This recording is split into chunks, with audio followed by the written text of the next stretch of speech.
Hi, Louise again, taking some more messy action. And today, what's on my mind is creating your heart's desire. In other words, creating something that you would love to have in your life. In our society, we're not necessarily taught that we can create what we would love. We are taught to use our rational minds rather than our intuition. We are taught to think about things logically. And yes, logically, we can think, okay, what I want to create is whatever it is, a new house, a new car, because I need that. I need that. So it's not necessarily something that's coming just from a heart's desire. It's like, I want that because I need it to live. It's all about survival. It's all about, once I get that sorted out, those material needs that I feel that I must have, then I can focus on my heart's desire. Then I can turn my attention towards what I would love to have. But in this very materialistic world, that's like trying to create something material using the wrong kind of vibration, using your mind to look around rationally to see what it is you need to do in order to get probably the money so that you can then go for your heart's desire. That way represents hard work.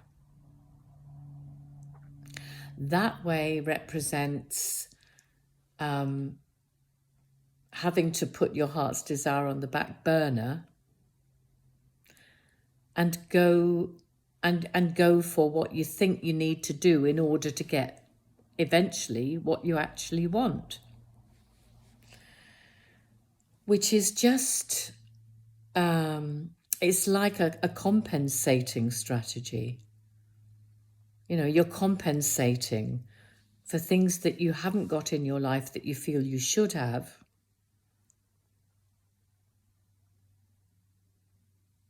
And then going for that,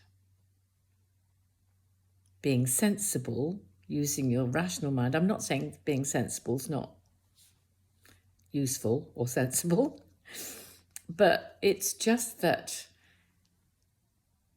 because this is a universe of vibration and frequency, and everything, everything in this whole universe around us that we see is made of vibration and frequency. And your thoughts and feelings carry vibrational frequencies. So if you're going to go for this sort of thing where this phrase I hear bandied about a lot, which is thoughts create things, which they do, actually. But often in the past, like my thoughts have created things I didn't want because I didn't have the awareness to realize that what I was thinking was not truly what I loved and what I wanted, i.e., I was holding unconsciously held things within my energy field, my mind and my energy field and so on, that did not serve me because I didn't realize that my thoughts would create things. Like, for example, I was afraid of becoming old and poor. And I used to think about that. I used to think, I'm afraid of becoming old and poor. And what I managed to create in my life was that, because I lost a lot of money in an investment that went wrong, and I put my money there in order to secure it so that I wouldn't lose it and I wouldn't become old and poor. And what happened was it all disappeared. Long story. Don't want to hear the story, I'm sure. And it was a huge lesson for me, absolutely huge, because I was already doing spiritual work. I was already, I'd trained to be a yoga meditation teacher when I was 19 years old. And I'd been following, spiritual teachers and spiritual path for a long time by the time that happened. But I still hadn't quite grasped that all those fears that I held within me, that I thought about, because we do tend to think about our fears. And because I was thinking about what I didn't want, that's what I actually created. So thoughts do become things, but sometimes not the actual things that you wanted, that you want, that I wanted. It was not what I wanted, but I wasn't putting my energy, my frequency, my vibration into the actual results that I wanted, my actual heart's desires. Unconsciously, I was putting my effort into what I did. Unconsciously, I was putting my thoughts into what I did not want to create by thinking, wow, I don't want to be old and poor.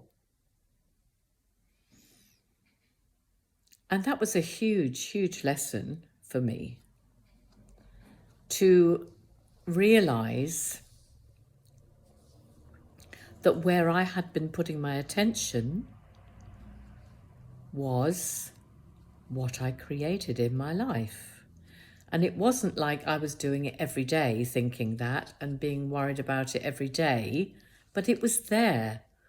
It was like a constant underlying fear that I held within me. So when you start talking about thoughts creating things, you have to be aware of where your thinking is actually going. Because sometimes these things are slightly unconsciously going on underneath your self-conscious awareness. It might pop up every now and then and you shudder and you think, oh God, that's not what I want. Sort of living in fear, living in survival. Because we are not taught how to actually create the things that we love. And when you go for something that you love, the most important ingredient is to actually feel, is like to fast forward yourself into the future where you already have the thing.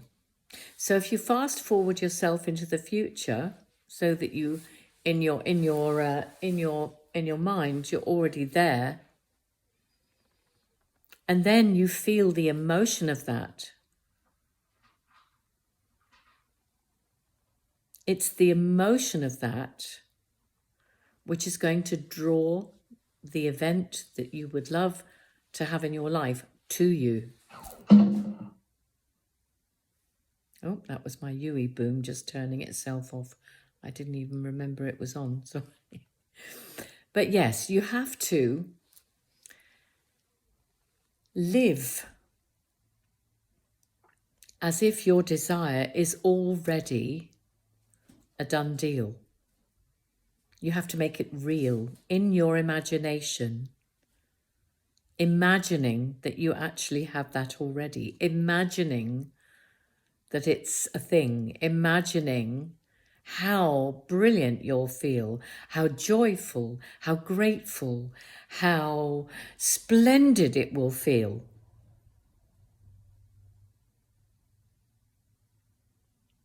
And from that point, from that energy that you're putting in, you will get things coming back to you. So it's thoughts and feelings. You've got to have the thought, I would like blah, blah, blah, and then you have to feel it as well. The thought is like the electrical wave. The brain is an electrical organ. And the thought, you send the thought out, which is an electrical energy, and then you feel the emotion of it, which is the magnetic energy. So we have an electromagnetic energy field around us. The thoughts being the electric, the heartfelt, emotional states are the magnetic bit. So it's a very, very good habit to get into. A very, very good habit to get into is to discipline yourself. And it takes will, right? You've got to be able to use your will to feel as good as if you already have the thing in your life that you want. And it must come from your heart, not just coming from, well, I want to have XYZ amount of money because if I get that, then I'll be able to do whatever I want and I can have my heart's desire. But what you will find is that makes it hard work, and it sort of pushes your dream away from you rather than bringing it to you. So a good strategy to have is to live as much as you can in the vibration of your wish, your dream already being fulfilled. Because if you can imagine it, it already exists, really, in some at some level, in some dimension. It already exists. If you can imagine it, if you can see it and feel it, then it's already there. So feeling as good as if you've already got what you want, rather than feeling sad that you haven't got it, or annoyed because you haven't got it, or frustrated because it hasn't materialized yet, kind of will keep pushing it away. So I hope that makes some kind of sense. I've been rabbiting on here for almost 15 minutes. So I'm hoping that makes sense. You can always ask questions in the chat. I think there's always a chat underneath the YouTube videos, aren't there? I don't think you have to put them there. I think it would just exist. Not being terribly au fait with all of that. But there's also in the description box, there'll be how to contact me if you're interested in finding out more about the coaching work that I do. It's healing and coaching. I do sound healing as well, but online I coach people. And so we don't have to be next door to each other. We can communicate over the interwebs. And yeah, there's all the info in there about how to contact me and about my book, The Idiot's Guide to Magic, which I wrote and published. So, which you can find online, actually. If you look it up, it'll be there somewhere. So that's all from me for now, and love to you all.